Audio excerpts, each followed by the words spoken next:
Swayam Prabha. Digital India. Educated India.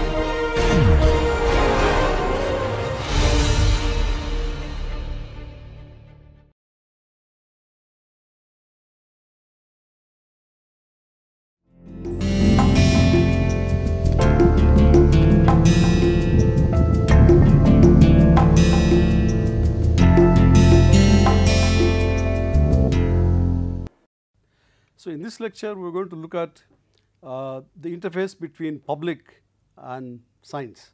So, how do members of public interact with science, and what is the, in what kind of situations the engagement becomes more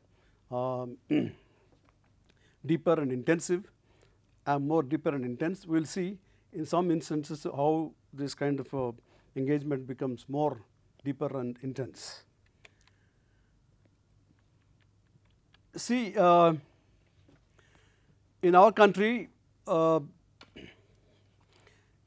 several organizations were involved in popularizing science to inculcate scientific temper among people to look at the world around them. Scientific outlook would contribute to change in the consciousness of people about nature and about themselves. The model that was used was a positivist model, according to which science has a definitive knowledge about the world and people have to accept the knowledge without asking critical questions. That was the first phase of popularizing science. Several organizations were involved in the early 60s and 70s. So, they tried to convey what science tells about the world, what science tells about the various resources and so on. I think people were asked to sort of accept what was being said by communicators of science. Then the model that was used in science communication was public understanding of science, and this model focused on enhancing scientific literacy among people, their attitude towards scientific research. The idea was to find out what are the perceptions of people about science and whether these perceptions are in conformity with the kind of knowledge that exists in the scientific world, and if the knowledge was not in conformity, if their perception was not in conformity with what science claims, these perceptions were changed by various means. Various strategies of communicating science were used in India. Organizations like KSSP, Kerala Shastra Sahitya Parishad, produced books, periodicals in regional language and organized science exhibitions, and there are several organizations in India which have done this in different parts of the country. And there is one huge Jana Vigyan Jata that was carried out in the country in the late 80s. All India People Science Movement and All India People Science Network are also organizations which are involved in trying to communicate science to people. Public engagement with science is the later stage where people do not uncritically accept science and scientific knowledge. Developments in modern biology and genetic engineering technologies and accidents at the atomic energy plants have made people ask questions about the certitude of science and fail-safe technology. For example, the accident that occurred in Fukushima in Japan really made people think about how this kind of accidents can occur in spite of the fact that there is certain kind of due care that was taken in building these plants. Similarly, Chernobyl disaster, which really released a lot of radiation, and the radiation travelled all the way to northern Europe. So, these kind of incidents created a lot of awareness among people to see, to question, to challenge science about its claims on issues like safety and issues like human health. Public would see the nature of technologies and risks associated with technologies and control over technologies and actively participating in the debates over technology. So, today's context, science and technology have become interpenetrating systems of knowledge or technoscience, and S&T, science and technology, are used as means for achieving sustainable development or inclusive development. And in this case, we should really remember that development is a value-loaded concept. It has a direction, it has a content and means to achieve development goals. Direction means in which direction we should take our society, what is the desirable direction in which we should move, and then what is the content that can take us along this path. Content meaning certain kind of programs in agriculture, industrial growth, and so on. And in all this, the means used were science and technology. So we have these three kinds of science one can see. One is state-driven science, market-driven science, and public-driven science. In the state-driven science, we have a lot of R&D organizations in our country. In India, research council like ICR is concerned with agricultural issues, agricultural productivity. ICMR is concerned, Indian Council for Medical Research is concerned with health issues, nutrition issues, and so on. CSR, Council for Scientific and Industrial Research, is concerned with promoting industrial technologies, industrial development. And ICSSR, ICPR, ICSR, Indian Council of Social Science Research, and ICPR, Indian Council for Philosophical Research. ICHR is Indian Council for Historical Research.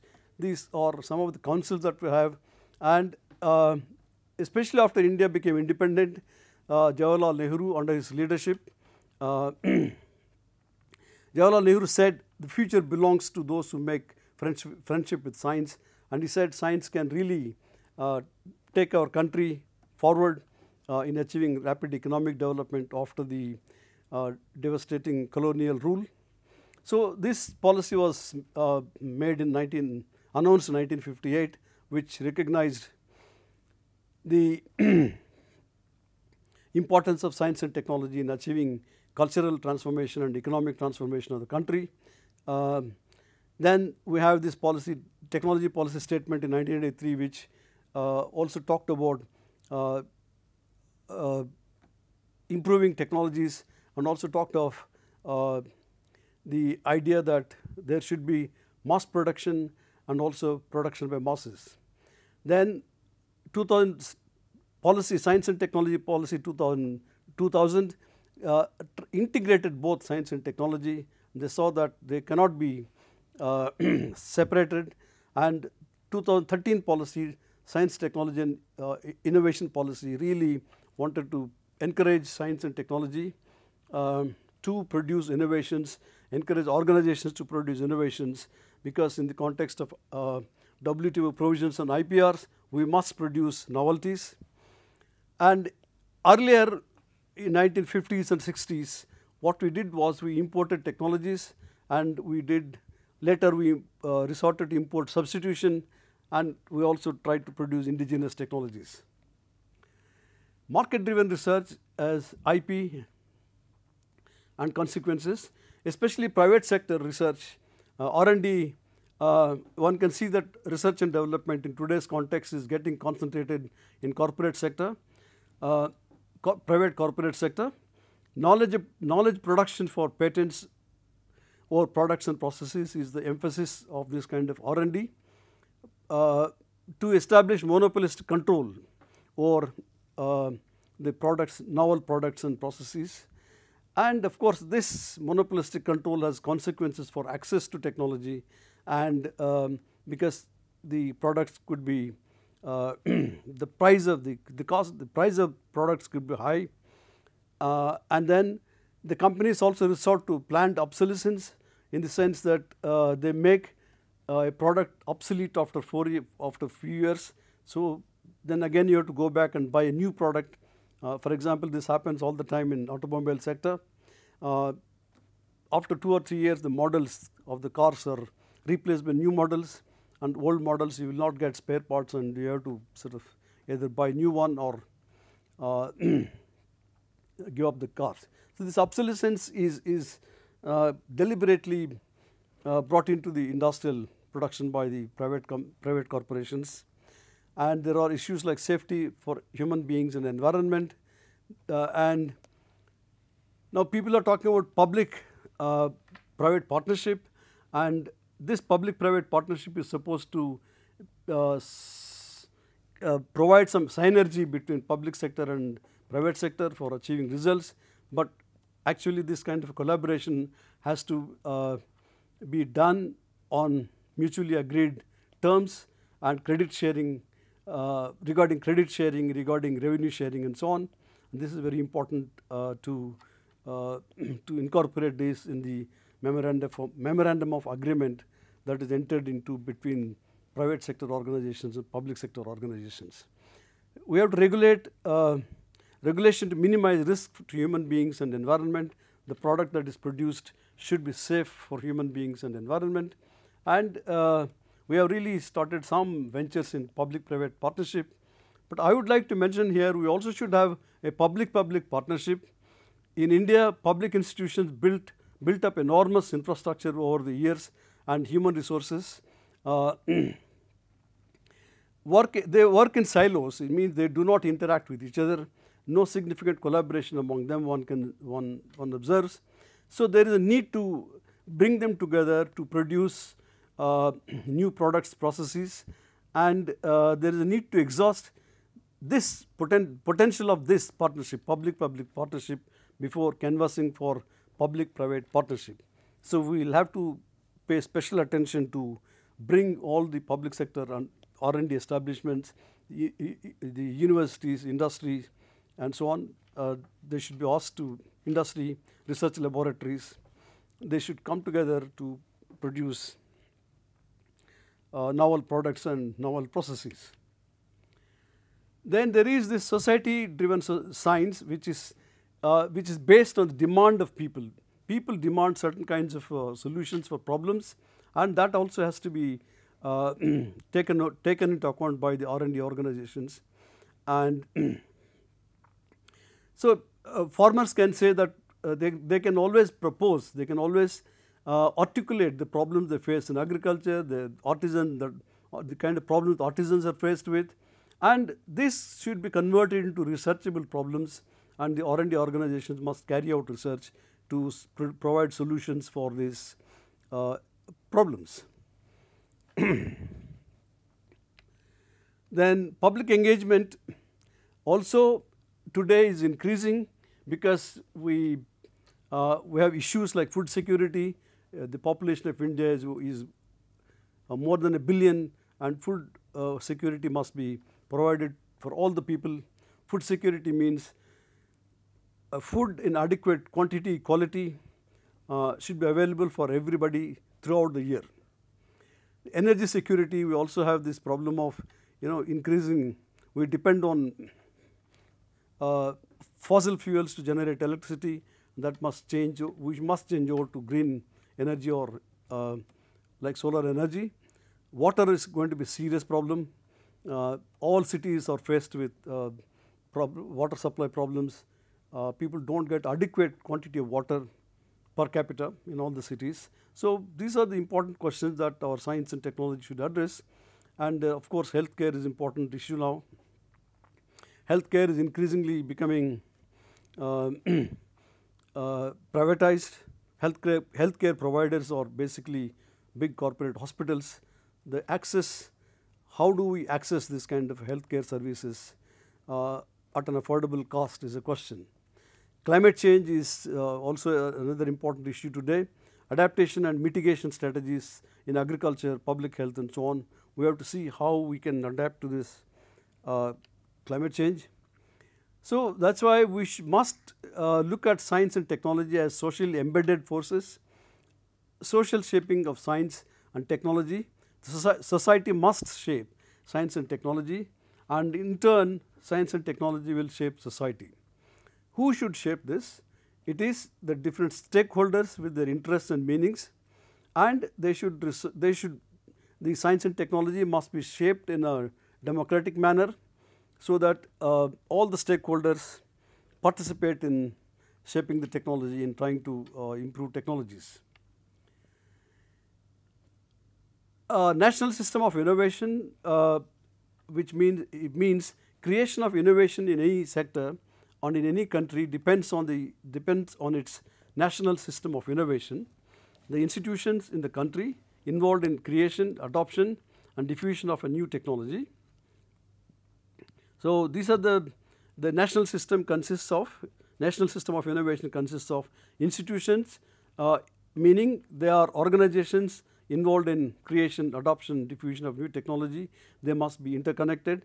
And one of the important things that the NSI talks about is learning, that organizations must be willing to learn from each other and also willing to learn from the stakeholders and the people at large. So can India create a context-specific participatory innovation system is a question that we should raise, and I am sure the public who are trying to really engage with science should raise this kind of questions, right. Alternative ways of conceptualizing problems, alternative ways of theorizing and drawing lessons for application. Example, rice cultivation with less water.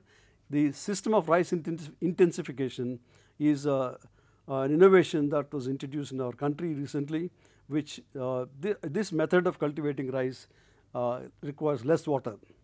And also we are using biocontrol agents, plant-based and fungi-based control agents for controlling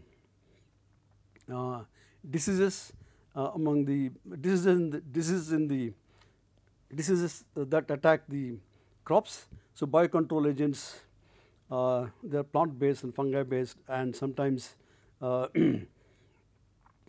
it's based on fungi that live in soil. Okay. So it is in this context we talk of a post-normal science where facts are uncertain, values in dispute, stakes are high, and decisions they have to be taken urgently.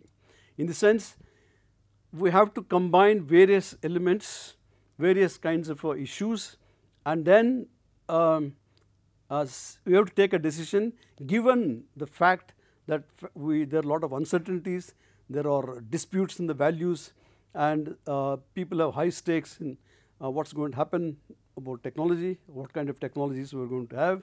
Now, I think these are assuming significance today. In this context, all stakeholders must participate and then take a decision in a democratic manner. Public engagement in the present context. So the public should demand accountability of scientific organizations. They demand safety of technologies for humans and environment, participation in the innovation process as the stakeholders have stakes in the outcome of the process. I would like to mention one example here, that the recent decision on imposing moratorium on BT brinjal was taken through a participatory process. The Minister for Environment and Forests at that time had public hearings in 6 major cities in the country, and there were a lot of farmers who participated, the industry people participated, and NGOs, civil society organizations also participated. This the outcome of this meeting was the outcome of the meeting led to the imposition of moratorium, and this is an instance of democratizing science. This is an instance of where decisions on science, scientific issues which are going to affect people are taken in a democratic manner. Thank you very much.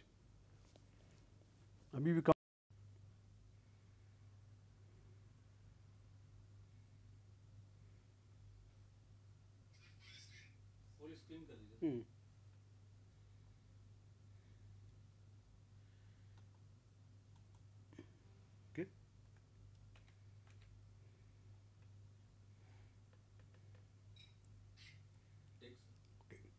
So in this lecture, we are going to look at the relationship between science and democracy. Good, sir. Good. Mic लगा दिए, sir. Oh, sorry. Okay.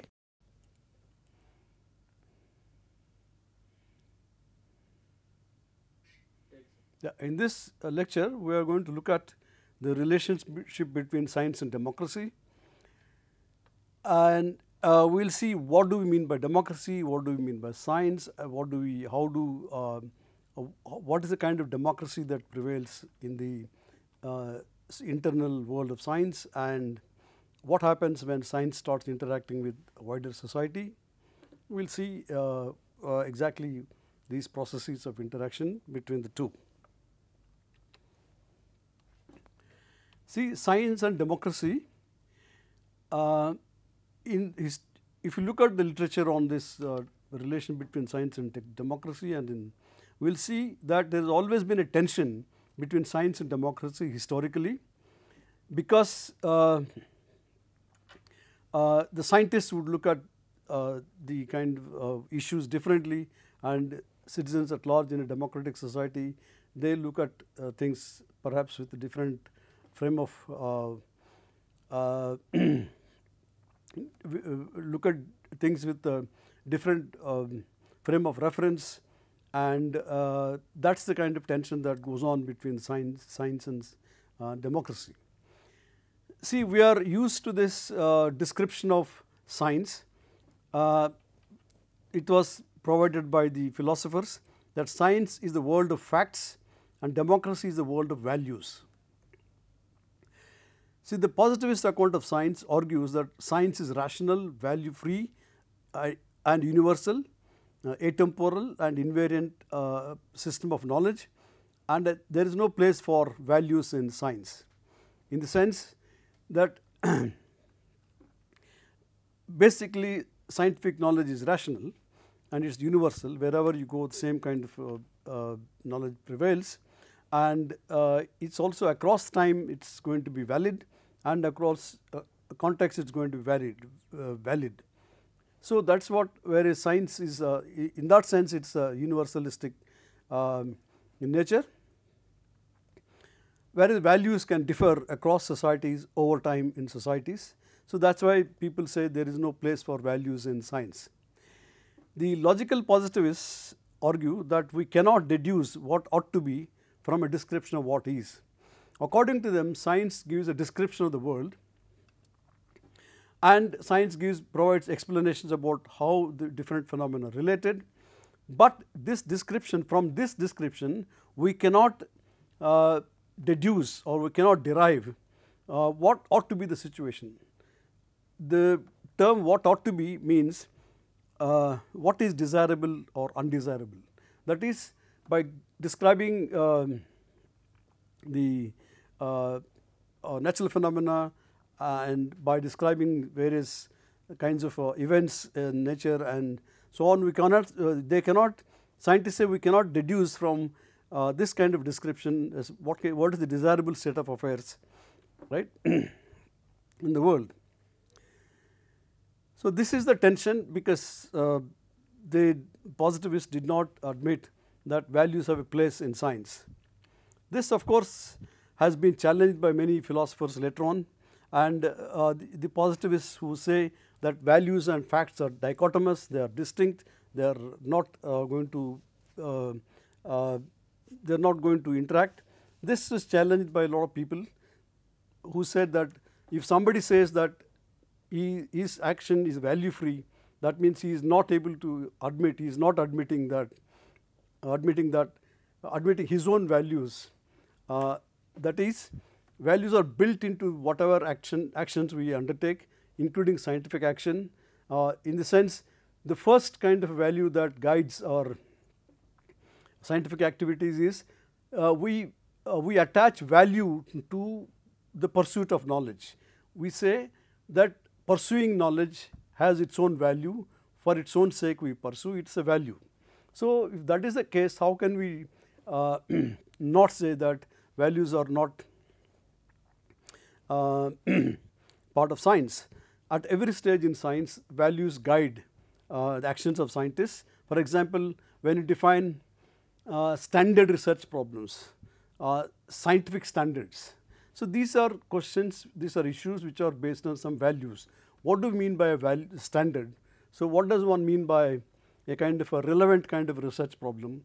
These are issues which are guided by values.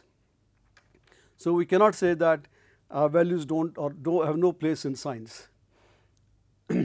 So coming to democracy, democracy as a system of governance or a system of arrangement of governing the country, governing the people. It allows people to participate in decision-making process in a country. However, the levels of participation and forms of participation varies across countries. See, the level of participation can be very low in some countries. In other countries, much more intense, much more deeper, in the sense that one of the important ways in which we participate in democracy is by exercising our franchise, exercising our voting rights. We elect our representatives who go to the legislatures and take some decisions on behalf of us, on behalf of the society, and these decisions are supposed to be doing good to the society. They are going to sort of contribute to the welfare of the society. So this is one level. We vote and say, believe that our representatives are going to take care of our problems. There could be other levels of participation where individuals are called upon to debate on issues, to react to certain policies, and also give their view on policies and perhaps change the policies and also influence policy making process. So this happens at various levels, and the forms of participation also varies. It can be in some cases there is a direct democracy in some European countries. On an issue they can always go to people directly and ask for the opinion, and that's another form of democratic participation in decision making process. I think this is what we mean by democracy, and democracy is a value in the sense that it is desirable to have a democracy which allows us to participate in decision making process, which also allows us to give our dissent with certain kinds of decisions. You don't have to agree with every decision that is taken. That democracy gives you that kind of opportunity to give your dissent. That is the that's why democracy is a highly valued kind of a way of doing things. And how do these two things interact? See, for example, for a long time scientists believed that science, within science there is democracy. Science is democratic institution. See, for example, Karl Popper says the context of discovery and the context of justification are different according to him. The context of discovery may be a private affair, but the context of justification is a public affair, as the claims have to be justified by testing them and presenting the claims to the peers. Now, what it means is, see, we don't want to bother about how Newton got the idea of gravity while he was sitting under a tree when apple fell on him. Similarly, we don't really bother about Kekulé when he found the structure of benzene ring as a snake, as a kind of snake eating its own tail. Then it led to the hexagonal structure of benzene. So we are not really bothered where they got these ideas while they are walking, while they are dreaming, while they are sitting, but how do they justify these claims? What is the method they use to say that this is what this is what they found and this can be scientifically tested? So that testing is a public activity. That's how, if somebody makes a claim, it is tested. If it proves to be wrong, then that claim will not be admitted to the body of scientific knowledge. So this is always at this level there is democracy. People can, the peer group can say what you are saying is nonsense, and they may not admit the claims to the body of knowledge. So it is in this sense it is democratic kind of an institution. Robert Merton also talks about democracy in science. We will discuss that in a few minutes. Thomas Kuhn, who really contributed to understanding history of science, who said the empiricist rationalist theories of knowledge are not sufficient to explain history of science, sufficient to explain science. He says science is autonomous and it gets insulated from wider society once the science acquires a paradigm. However, social and cultural factors influence theory choice apart from logic and evidence. What Kuhn is trying to say is that science grows by revolutionary shifts in paradigms. It is not a linear kind of a growth as others positivists would argue. He said science grows by revolutionary shifts in the theories, and for example, geocentric theory or shift from geocentric theory of universe to heliocentric theory of universe is that kind of a paradigm shift. That is, the geocentric theory is a paradigm and heliocentric theory is a paradigm. They are very, very different ways of looking at the world. They not only look at the world differently, but they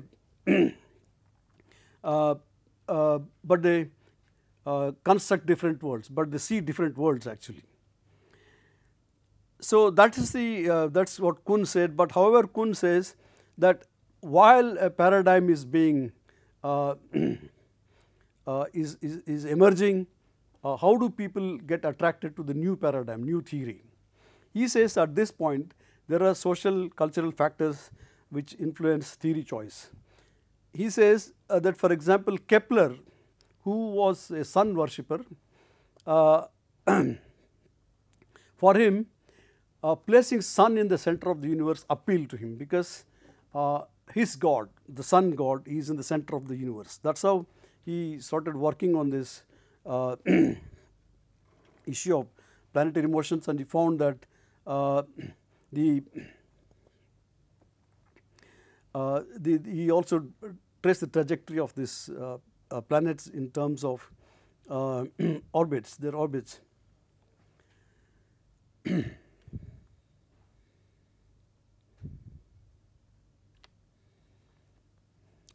So basically, so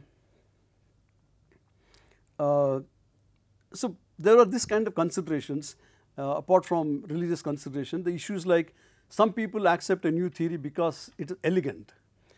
Some people accept new theory because it's simple.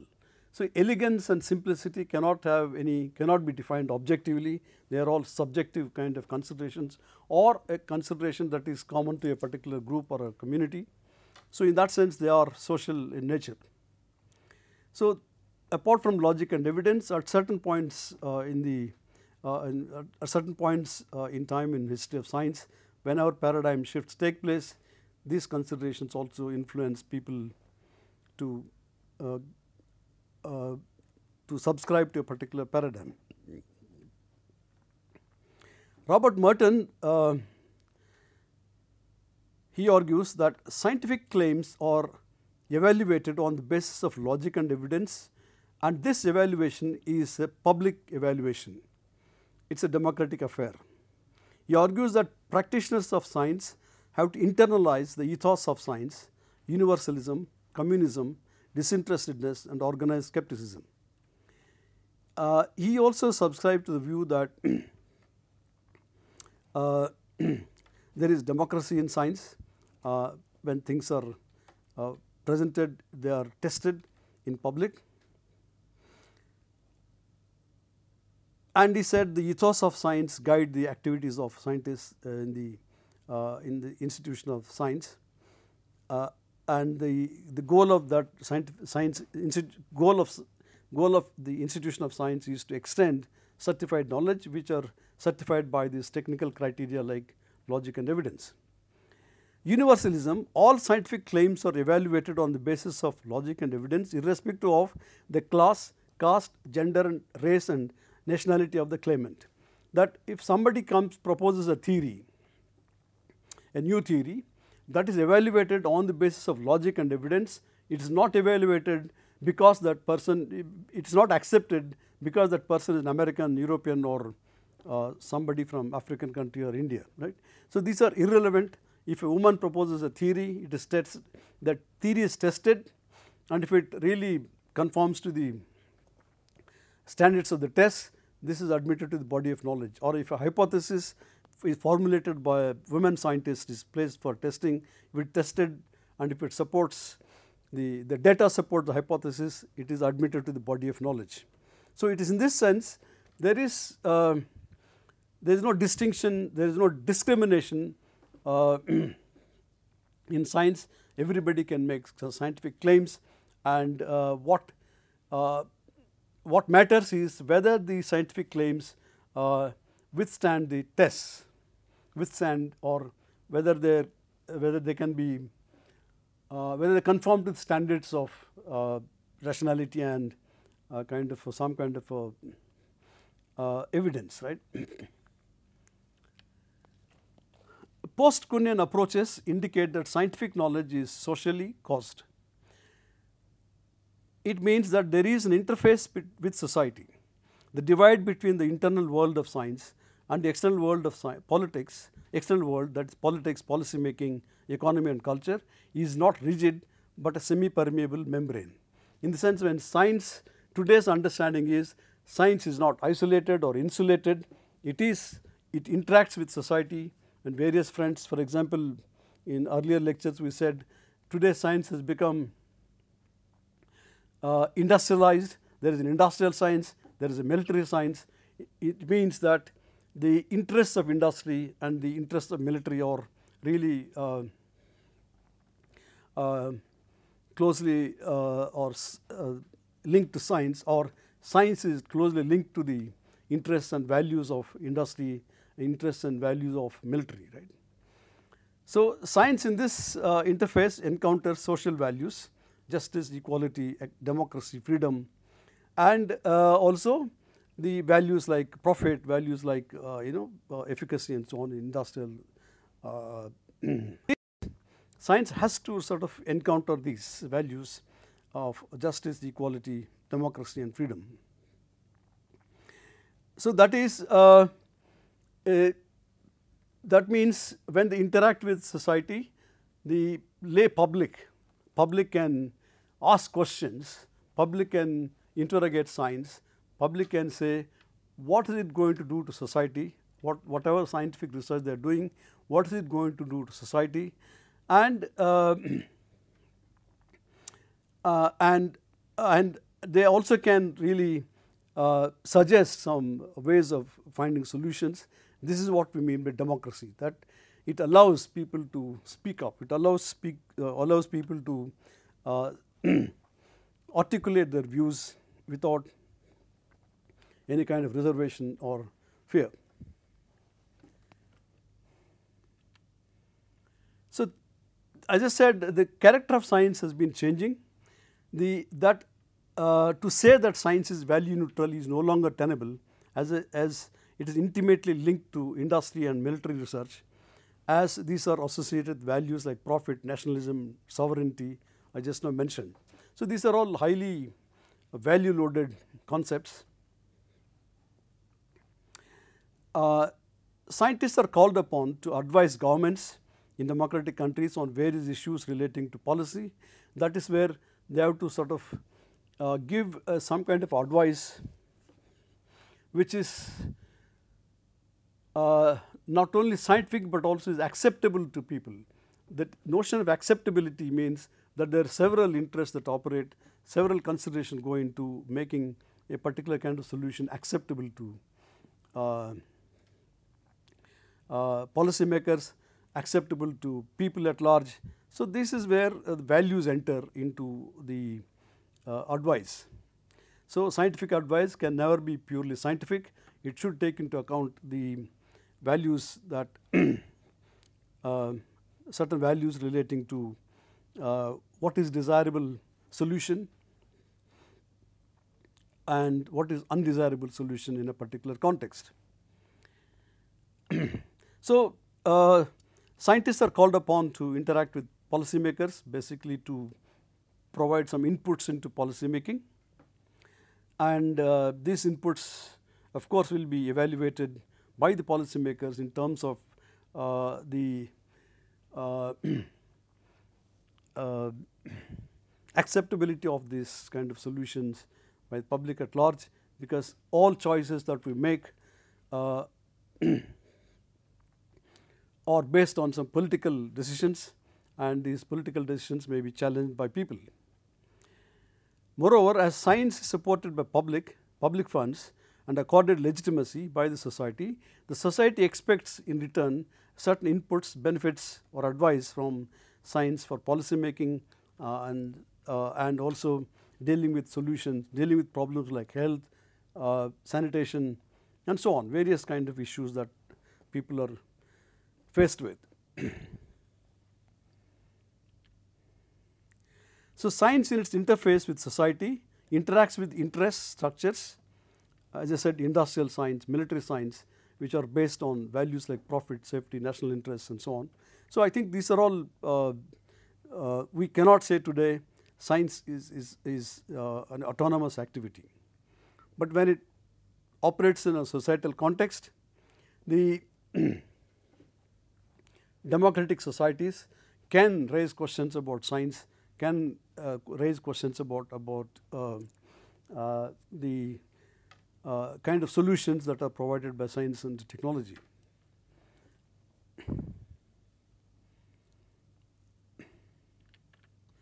Sorry. State and science interface. See, for example, every country has a state apparatus, and of course, in a democratic country, the state is an institution which takes decisions regarding maintaining the sovereignty of the country, maintaining the welfare of the people, maintaining internal law and order situation and so on. State is supposed to do all this, and in a democratic country, the government of the day proposes certain policies, certain kinds of decisions which have to be sort of approved by the president or whoever is the highest, whoever heads the state, and then they become legislations, laws of the land. Science advice on wide-ranging issues, healthcare, to address disorders and diseases. For example, government tells scientists, look, in our country, TB is a serious problem. So, scientists, you must solve this problem, right? It is the government gives a mandate on behalf of the public to provide a solution to the problem of TB, right, tuberculosis. So, similarly, a government can say, in our country, the incidence of cancer is very high, you must find some solutions. This is where scientists then can use their expertise, their theoretical knowledge, methodological skills, methodological rules or methodological procedures to find a solution to the problems like, for example, I mentioned tuberculosis or cancer. It could be some other kind of problem. For example, scientists and technologists may be asked by the government on behalf of the people to solve the problem of let us say problem of energy, right. So, how do people address this? Then the scientists and technologists would put their minds together, use their skills to arrive at a solution. So, the government also requires advice on education. For example, content of education, what kind of education must be imparted to young children, and what should be the scientific content. If it is kind of science curriculum, the government would take advice of the scientists as to what kind of content must be there in the curriculum. So, on various occasions, scientists are asked to give some kind of advice to government and also participate in decision making process. Then public policy in the areas of energy, as I said, quality of water, climate change, and these are issues which concern the society at large, which are going to have implications for the society, and the government asks the scientists to find some kind of solutions for these problems. See, in the context of climate change, scientists have been saying that the climate change is real and it is going to affect our agriculture, it is going to affect our health, and then the government says, what kind of a solution can you give to see that the impact or consequences of climate change do not affect our agriculture. So, what kind of mitigation strategies scientists can suggest, and these mitigation strategies, this kind of issues obviously have to involve people also. So, whatever solution that scientists suggest have to be acceptable to people at large, and then only it becomes a socially acceptable kind of a solution. Engaging public on scientific matters, for example, negotiating on risk, acceptable level of risk. How do we decide what is acceptable level of risk? I mentioned in one of my earlier lectures that the acceptable level of risk is not arrived at purely based on scientific criteria. The acceptable level of risk involves a kind of trade-off between several values, competing values, sometimes conflicting values. Then you arrive at a kind of arrive at a solution which is acceptable to all parties about what is the level of risk which we can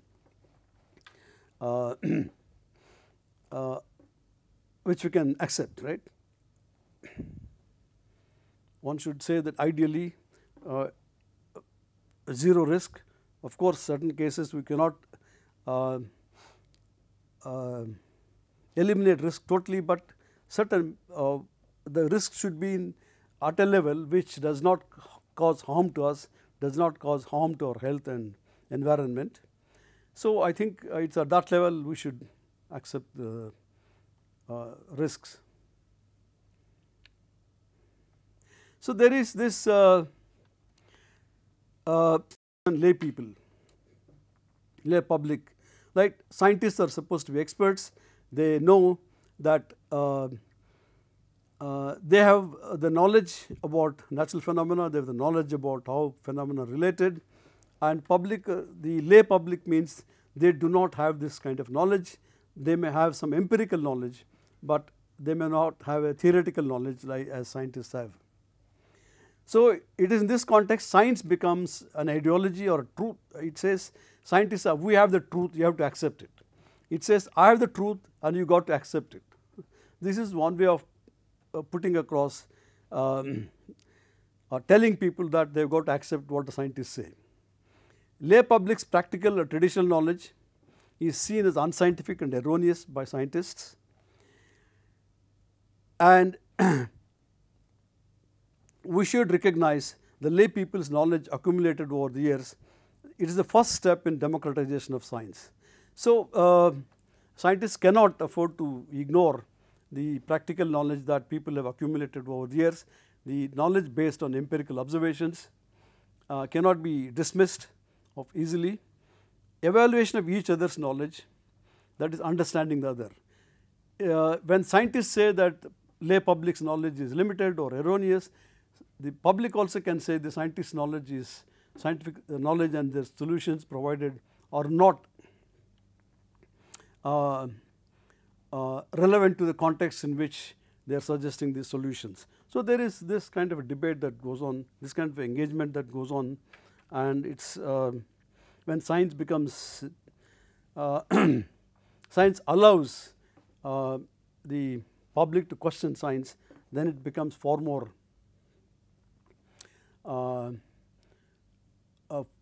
then it becomes, it takes the challenge, it is a challenge to the science, and they should really answer these questions raised by the public at large. So, scientists also must say that the scientific knowledge is tentative. It is not that they have arrived at final truth. At that point in time, whatever knowledge they have accumulated is a tentative, maybe it will change after some time, but that should be made very clear to people. Scientists have to admit tentative character of scientific knowledge and present it to the public as such. For example, the crop protection against protecting crops against pests by genetically modified seed such as Bt cotton. Bt cotton seed is supposed to provide resistance against resistance to cotton plant against pests which attack bollworm, and this kind of the toxic gene which is present in the cotton plant transferred from Bacillus thuringiensis bacterium. This toxic gene will only work for some time because the pests will adapt themselves to this toxic substance, or by either adapt to this or undergo mutation to overcome the the influence of this toxin on their bodies. So, in that sense, the host and pest co-evolving organisms, and it's a very dynamic kind of interaction that one should understand, and the scientists must tell people that this technology is going to work for 2 years or 3 years, and after that one has to bring in new technologies or new ways of solving the problems. So, the decision making process on imposing moratorium on the commercial release of Bt brinjal is an example of democratization of science. As I said, based on public hearings, based on evidence from multiple sources, the decision to impose moratorium was arrived at. And this really created a situation where science and lay public could interact, scientists and lay public could interact with each other and raise their concerns, their questions, right, and pose questions. Public posed questions to scientists, and they were supposed to answer these questions. And the Minister of Environment and Forests at that time asked scientists to do more tests on Bt brinjal to see what are the consequences of this Bt brinjal for human health and environment and so on. In that sense, there is this beginning of democratization of science in our country, and that is, of course, is quite healthy trend. And in a democracy, decision making process may be very prolonged, protracted, but once the decision is made, I think it is acceptable for all, then the implementation becomes easier. Thank you very much.